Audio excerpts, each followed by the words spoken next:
All right, today we're going to break down exactly how to build a winning EB2 national interest waiver petition. Now, this is a path to a U.S. green card you can file for yourself, but it has gotten so much more competitive lately. So to really demystify the whole thing, we're going to follow the journey of a fictional AI expert, a guy named Dr. Omar Riaz, and we're going to build his successful case piece by piece. And when I say competitive, I'm not kidding. The entire landscape has shifted. A few years ago, these NIW petitions had like a 99% approval rate. It was almost a sure thing if you were qualified. But recently, that has cratered to around 68%. That's not just a little dip. That's a whole new ballgame. It means just being good at what you do isn't enough anymore. You have to be smart about how you present your case. So how in the world do you win in this tougher climate? You do it by building a petition that is absolutely bulletproof, one that lays out an undeniable, persuasive argument for why you are valuable to the United States. And that's exactly what we're going to do. We'll follow the story of Dr. Omar Riaz, our case study, who's an expert in using artificial intelligence to protect critical energy systems. So here's our game plan for today. We're going to start by looking at the challenge itself. Then we'll decode the legal test that every single petition has to pass. After that, we'll talk about a crucial mindset shift you need to make, how to actually build your portfolio of evidence, what to expect from the USCIS decision, and finally, we'll put it all together into a blueprint for your own approval. Okay, first up, the NIW Green Card Challenge. Really, the big takeaway here is this. With so many more people applying and fewer getting approved, your petition can't just be a list of your accomplishments. It has to be a compelling legal argument from the very first page to the very last. So how do you actually build that legal argument? Well, it all comes down to something called the Denosser test. Think of this as the rule book. It's the three-part legal framework that the immigration officer, the person at USCIS, uses to judge your case. Your entire petition, everything in it, has to be structured to prove you meet these three pillars. And here they are. These are the three big questions you have to answer. First, does your work have substantial merit and national importance? Second, are you the right person? Are you well positioned to actually do that work? And third, on balance, is it a good deal for the U.S. to waive the normal job offer process for you? Let's break down each one using Dr. Riaz's case. Okay, let's tackle prong one, substantial merit and national importance. Now listen up, because this is absolutely crucial. This prong is not about you. It's about your work. Substantial merit just means your project has value in an important field. And national importance means it has the potential to make a real, widespread, positive difference for the country. For Dr. Riaz, here's how we frame it. His work has merit because, obviously, securing the power grid with AI is a valuable thing to do. And it's of national importance because it plugs directly into U.S. energy security, which is a massive national priority. But look at this. We also quantify the impact, a projected $8.5 million in annual cost savings. Numbers speak volumes. Okay, now for prong two. After you've established that your work matters, the spotlight swings over to you. Are you actually well-positioned to get this important work done? This is where you have to show that you've got the education, the skills, and the history of success to prove you can deliver on your promise. And for Dr. Riaz? Oh yeah, he's well-positioned. We point to his PhD in a relevant field. We show off his U.S. patent. That's huge. It's solid proof of innovation. We demonstrate his influence in his field with over 430 citations. And maybe most impressively, we show he can turn ideas into reality by having already raised $1.2 million in venture capital. See? Each point is a hard piece of evidence. And finally, we get to prong three. Think of this one as a balancing act.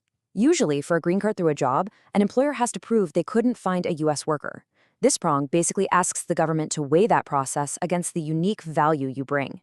You have to convince them that, on balance, the U.S. gets a better deal by letting you skip that step. The argument for Dr. Riaz is a real 1-2 punch. First, the normal job process makes no sense for him. He's an entrepreneur with his own patented technology. You can't just post a job ad for that.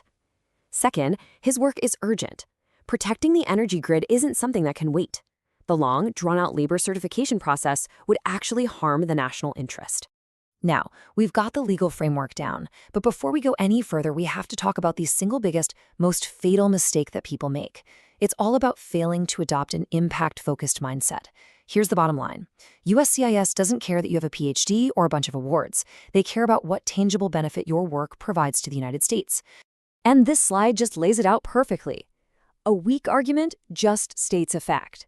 I published 15 articles. Okay, so what? A strong argument explains the impact. I wrote 15 articles that have been cited over 430 times and actually influenced new public health guidelines in the US. You have to connect the dots for them. You have to answer that so what question every single time.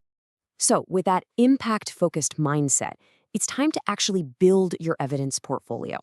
And this isn't just about throwing a bunch of documents in a folder. This is about curating a collection of proof. Every claim you make, every statement about your impact has to be backed up with solid, high-quality evidence. One of the most powerful tools in your toolbox is a great recommendation letter from an expert who doesn't work with you directly. Just look at this quote we got for Dr. Riaz. Dr. Vance, a policy expert, doesn't just say he's a smart guy. She translates his technical work into the language of national importance. She says it directly enhances U.S. energy security. That's gold.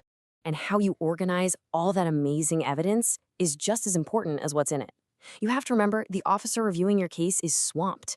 You need to make their job easy. A master exhibit index, like this one, is your best friend. It's a table of contents that lists every single document and tells the officer exactly which part of the denoiser test it proves. It turns a potential mess into a clear, easy-to-follow argument. So, after you've poured your heart and soul into this petition and you finally mailed it off, you have to face the USCIS decision. And it's really important to know that there are basically 3 ways this can play out. You can get an approval, a request for evidence, or a denial. Outcome number 1, the one we're all shooting for, is a straight-up approval. When a case is built right, like Dr. Riaz's, with that clear story, strong evidence, and perfect organization, the officer can easily see that he is exceptionally well-positioned, and boom, the petition is approved. Now, a very common bump in the road is a request for evidence, or an RFE. If you get one, don't panic. It is not a denial. It just means the officer has some questions. A classic RFE says something like, you haven't shown how your specific work is more important than the general field you're in.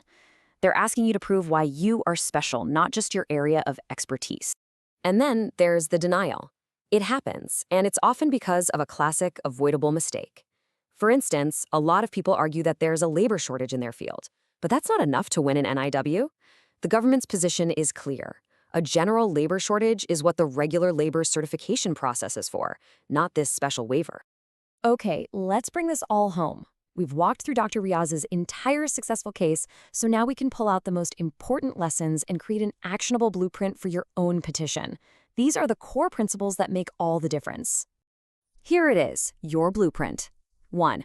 Always lead with your specific project or endeavor, not just your job title. 2. For every single thing on your resume, you have to ask and answer, so what? 3. Use numbers whenever you can. Money saved, percentages of improvement, jobs created. Numbers are concrete. 4. Get 5 to 7 powerful letters from independent experts. And 5. Make the officer's job a breeze with a crystal clear master exit index. So I'm going to leave you with this one last thought, a question I want you to really think about. As you start planning your own case, I want you to look at every line on your CV, every project, every publication. And for every single one, you need to ask yourself, have I truly answered the most important question of all? So what? Because in the world of the national interest waiver, that answer, well, that's everything.